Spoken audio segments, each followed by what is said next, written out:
Assalamualaikum warahmatullahi wabarakatuh. Perkenalkan saya Enda Susanti, calon guru penggerak Angkatan 10 Daerah Istimewa Yogyakarta dari SMA Negeri 2 Bayu.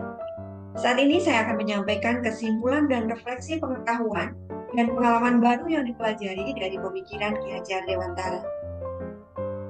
Kesimpulan dasar-dasar pendidikan Ki Hajar Dewantara yang pertama adalah menuntun. Pendidik hanya dapat menuntun tumbuhnya kodrat yang dimiliki oleh anak untuk memperbaiki laku hidup dengan selamat dan bahagia sebagai manusia dan anggota masyarakat. Konsep menuntun ini sesuai dengan filosofi Ki Hajar Dewantara yang sangat terkenal sampai dengan saat ini, yaitu Engarso Song Tulodo, Ing Madya Mangunkarso, dan Tuturi Handayani. Konsep kedua adalah kekuatan kodrat. Kodrat anak adalah bermain dan merdeka. Bermain adalah salah satu kodrat anak karena adanya cipta, rasa, karsa atau karya, dan pekerti pada anak, sehingga permainan bisa menjadi bagian dari pembelajaran di sekolah. Menuntun kekuatan kodrat dapat berupa kodrat sebagai manusia dan sebagai anggota masyarakat. Kodrat sebagai manusia, mereka akan melakukan relasi kepada Tuhannya, kemudian relasi dengan diri dan ataupun dengan orang lain. Sedangkan kodrat sebagai masyarakat, mereka dapat berkontribusi dalam lingkungan masyarakat seperti di keluarga, di kelas, di lingkungan lokal ataupun nasional. Kodrat yang kedua yaitu bermerdeka.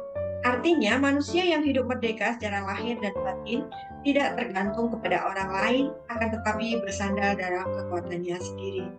Menurut Ki Hajar Dewantara, kemerdekaan itu adalah sifat manusia berbudaya. Kemerdekaan mempunyai dua ciri dasar, yaitu secara lahir dia bebas dan secara batin dia mandiri. Konsep yang ketiga adalah pendidikan yang berpihak pada murid, yang artinya bebas dari segala ikatan dengan suci hati mendekati sang anak, bukan untuk meminta suatu hak, melainkan untuk berhamba pada sang anak. Dalam konsep penerapannya, kita harus dapat melaksanakan pembelajaran yang berpusat pada murid atau pada siswa. Kesimpulan yang berikutnya dari konsep dasar pendidikan Ki Hajar Dewantara adalah anak bukanlah tabula rasa. Anak bukan kertas kosong yang bisa digambari sesuai keinginan orang dewasa. Namun anak lahir dengan kekuatan kodrat yang masih samar-samar. Sehingga tujuan pendidikan adalah dengan menuntun, dengan menebalkan garis samar-samar tersebut untuk memperbaiki lakunya menjadi manusia seutuhnya. Konsep berikutnya yaitu tentang budi pekerti. Budi pekerti, watak, dan karakter adalah perpaduan yang harmonis antara gerak pikir, perasaan, dan kehendak atau kemauan, sehingga menimbulkan tenaga atau semangat. Selain itu juga ada tentang konsep tentang petani, di mana guru adalah petani ketika mereka menanam jagung, maka dia bisa memperbaiki kondisi tanah, memelihara, memberi pupuk dan air, dan membasmi ulat-ulat yang mengganggu pertumbuhan tanaman jagung tersebut, sehingga tanaman jagung tersebut bisa tumbuh dengan baik sesuai dengan apa yang diharapkannya. Dua kunci pokok dalam filosofi pembelajaran Ki Hajar Dewantara yang dapat diterapkan dalam pembelajaran abad 21 adalah yang pertama tentang konsep menuntun, yaitu dapat saling berkolaborasi, menjadi manusia yang kritis dan reflektif, dapat berkomunikasi, kreatif, dan inovasi. Kemudian kunci pokok yang kedua yaitu selamat dan bahagia, yang artinya guru dan murid dapat merdeka belajar dengan berkolaborasi bersama, menggali dan mengembangkan potensi siswa, dan mengakomodasi karakteristik masing-masing untuk mewujudkan student well-being. Kemudian ada 3 pertanyaan pemantik. Pertanyaan pemantik yang pertama adalah, apa yang Anda percaya tentang murid dan pembelajaran di kelas sebelum Anda mempelajari modul ini? Yang kedua, apa yang berubah dari pemikiran atau perilaku Anda setelah mempelajari modul ini? Dan yang terakhir, apa yang dapat segera Anda terapkan lebih baik agar kelas Anda mencerminkan pemikiran Ki Hajar Dewantara? Dari pertanyaan pemantik ini dapat saya jawab untuk yang pertama, sebelum mempelajari modul ini, saya percaya bahwa yang pertama, saya memaksa murid untuk berlari cepat untuk mengejar materi dan mengabaikan tingkat pemahaman mereka. Konfirmasi hanya dengan pertanyaan klasikal, apakah kalian sudah paham? Dan apabila mereka tidak menjawab, maka saya sudah menganggap mereka paham. Yang kedua, Saya melihat murid sebagai tabula rasa atau kertas kosong yang perlu diisi dengan pengetahuan tanpa memikirkan perasaan mereka sebagai kodrat, sebagai seorang anak yang merdeka. Kemudian yang ketiga, saya melakukan interaksi di kelas cenderung satu arah, dengan guru sebagai pemberi informasi dan murid sebagai penerima. Yang keempat, saya kurang mengeksplor kemandirian dan kreativitasnya karena peran murid hanya mendengarkan dan meniru apa yang disampaikan guru, sehingga menghambat mereka dalam berpikir kritis dan logis. Kemudian selanjutnya saya juga mengabaikan kodrat zaman. Saya menganggap mereka seolah-olah berada dalam zaman di mana saya dulu belajar, bukan di zaman generasi yang sekarang yang sering disebut dengan generasi Z. Seperti saat ini di mana teknologi sangat dekat dengan kehidupan mereka. Mereka mampu mencari referensi, banyak arus informasi yang mereka lebih tahu daripada kita. Sehingga saya mengajar selayaknya seperti zaman dahulu kala ketika saya belajar. Kemudian selanjutnya atau yang keenam, saya kurang memperhatikan pada proses belajar dan perkembangan karakter murid, sehingga penilaian hanya difokuskan pada hasil akhir. Kemudian saya juga percaya bahwa dulu saya kadang menekan anak dengan nilai, sehingga terjadi kompetensi tidak sehat di antara mereka yang mengabaikan nilai-nilai kejujuran. Dan yang terakhir, saya tidak memetakan kompetensi awal siswa sehingga saya menganggap mereka memiliki kemampuan awal yang sama. Sehingga hal ini membuat mereka tidak nyaman dalam mengikuti pembelajaran yang saya lakukan. Setelah saya mempelajari modul ini, saya menyadari bahwa yang pertama, saya harus dapat membimbing murid bukan memaksa mereka untuk mengikuti kecepatan menerima materi seperti yang saya tentukan. Saya harus mampu memahami kebutuhan dan kemampuan setiap murid dan menyesuaikan pembelajarannya sesuai kebutuhan mereka. Saya juga harus mampu membuat dan menciptakan suasana belajar yang menyenangkan dan kondusif sehingga mereka tidak merasa stres. Yang kedua, murid bukanlah sebagai tabula rasa atau kertas kosong.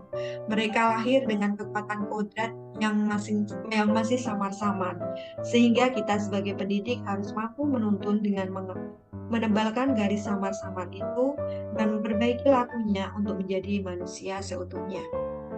Yang ketiga, saya harus dapat melakukan interaksi di kelas dengan dua arah. Guru tidak hanya sebagai pemberi informasi dan murid sebagai penerima, namun guru harus bisa memposisikan dirinya sebagai fasilitator.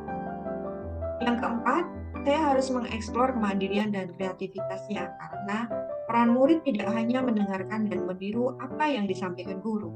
Mereka memiliki kemampuan dalam berpikir kritis dan logis. Saya juga menyadari dan saya percaya bahwa saya harus memahami kodrat zaman dan menyesuaikan pembelajaran dengan mengidentifikasi karakteristik dan kebutuhan murid generasi Z dan menyesuaikan pembelajarannya dengan gaya belajar mereka. Generasi Z cenderung untuk belajar mandiri dan mencari informasi sendiri. Maka dari itu, saya harus dapat mendesain model pembelajaran yang sesuai dan saya juga akan belajar tentang perkembangan teknologi untuk dapat melayani siswa dengan semaksimal mungkin. Berikutnya, belajar yang baik akan membantu murid untuk memahami materi secara mendalam dan mengembangkan karakter mereka. Saya harus memperhatikan bagaimana mereka belajar dan memberikan mereka kesempatan untuk belajar dengan cara yang sesuai dengan gaya belajar mereka.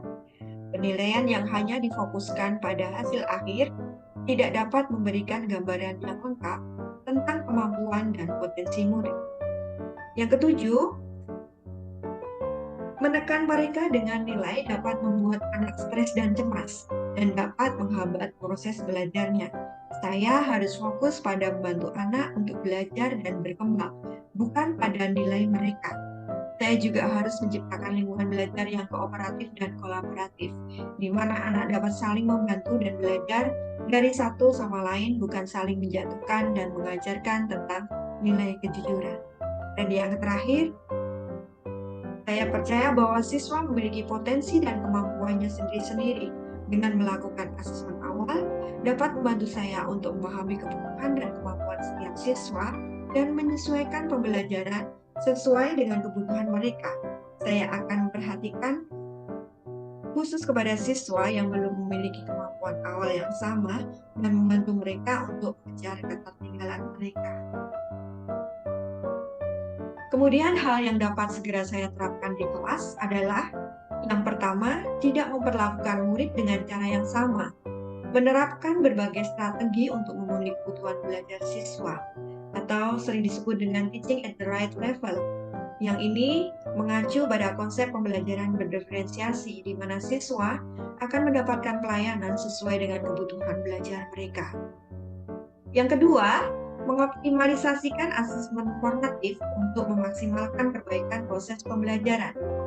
Asesmen formatif di awal pembelajaran akan memetakan kemampuan awal siswa itu seperti apa, dan formatif di tengah atau di akhir proses pembelajaran guna memastikan tingkat pemahaman siswa.